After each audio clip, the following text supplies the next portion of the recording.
Mein Name ist Zsuzsa Zsizsman. Es ist eine Herausforderung, diesen Namen auszusprechen, wegen den vielen Alliterationen. Aber der Name Zsizsman ist in meiner Heimat sehr bekannt und deswegen habe ich meinen Mädchennamen behalten. Zsuzsa bedeutet so viel wie Susanne und es ist mein Vorname. Also dieses Buchstabe J mit ZS geschrieben, kommt 4-mal in meinem Namen vor. Ich komme aus Siebenbürgen, aus dem heutigen Rumänien. Ich bin dreisprachig aufgewachsen. Meine Muttersprache ist Ungarisch und Landessprache ist Rumänisch. Und die Nachbarn sprachen Deutsch. Für mich war das eine selbstverständliche Sache, dass man in 3 Sprachen kommunizieren kann.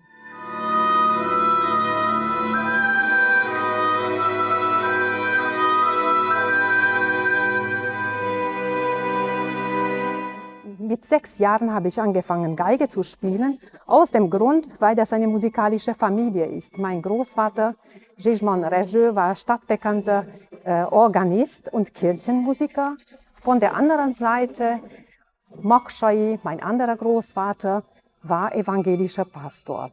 Bereits mit 2 Jahren habe ich in einem musikalischen Kindergarten angefangen und als ich in die Musikschule kam mit 6 Jahren, konnte ich bereits Noten lesen. Das Interessante war, im Musikkindergarten haben wir zu den Noten jeweils eine Farbe zugeordnet bekommen und auch die Musikstücke, die wir gelernt haben, haben wir getanzt. So hatten die Noten für mich jeweils eine Farbe. Braun, gelb, grün, grau, rot, lila. Als ich in die Musikschule kam, fiel mir auf, dass plötzlich alle Noten schwarz geworden sind. Und da habe ich mich beschwert, dass die Noten plötzlich schwarz sind, denn für mich Musik ist was Buntes, es drückt viel aus, es sind Farben, es sind Emotionen.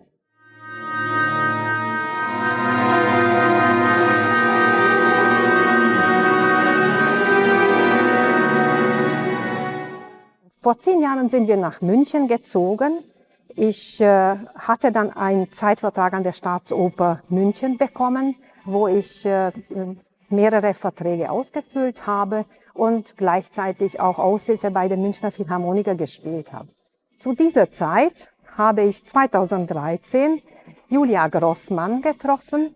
Sie hat über mich gehört, denn in diesem Orchester gibt es Empfehlungen und Orchestermitglieder kannten mich und so haben wir ein Gespräch geführt. Ich werde das nie vergessen. Sie hat mich gefragt, was meine Ziele sind. Und ich sagte, normalerweise führende Positionen, aber ich würde gerne das ausprobieren, sagte Julia, die ich als Seele des Orchesters bezeichnen möchte. 2013, komm, spiel mit uns ein Projekt mit und komme ich gleichzeitig zum Höhepunkt, was ich gleich erlebt habe. In 2013 haben wir eine Tournee nach Amerika unternommen.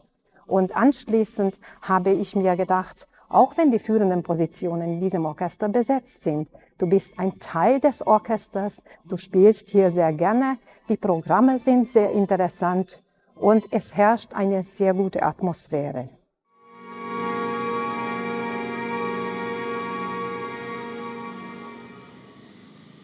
Jetzt kehre ich wieder zu meiner Kindheit zurück, wo ich bereits schon 3 Sprachen kennengelernt habe. In diesem Orchester ist dieser Traum zur Erfüllung gekommen, denn in diesem Orchester kommen viele Nationalitäten zusammen.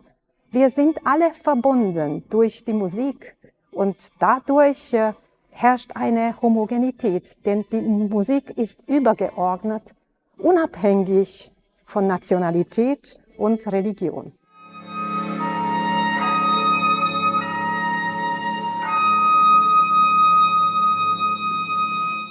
Kommen wir zurück zu den besonderen Erlebnissen mit diesem Orchester. Nach diesem Amerika-Tournee, was für mich einschneidend war, sind wir 2014 nach Wien gefahren, wo wir ein Kantorenkonzert hatten. Zum ersten Mal in meinem Leben habe ich diese Art kennengelernt und das hat mich zutiefst beeindruckt. Gleichzeitig habe ich den Freundeskreis des JCOM-Orchesters kennengelernt und mit denen haben wir einen Museumsbesuch unternommen, wo wir mit Werken von Egon Schiele Oskar Kokoschka und Gustav Klimt in Verbindung gekommen sind. Diese Führung war von besonderer Bedeutung, weil für mich interessant war, wer hinter diesen ganzen Aktionen steht, außer der Musiker. Und abschließend 2020, unser besonderes Jahr, auch Corona-Jahr genannt. Ich war zutiefst beeindruckt, dass wir in August hier in Utopia, in der ehemaligen Reithalle, Werke aufgenommen haben mit professioneller Beleuchtung, Aufnahmetechnik. Und das war wie ein Meilenstein, vielleicht zukunftsweisend.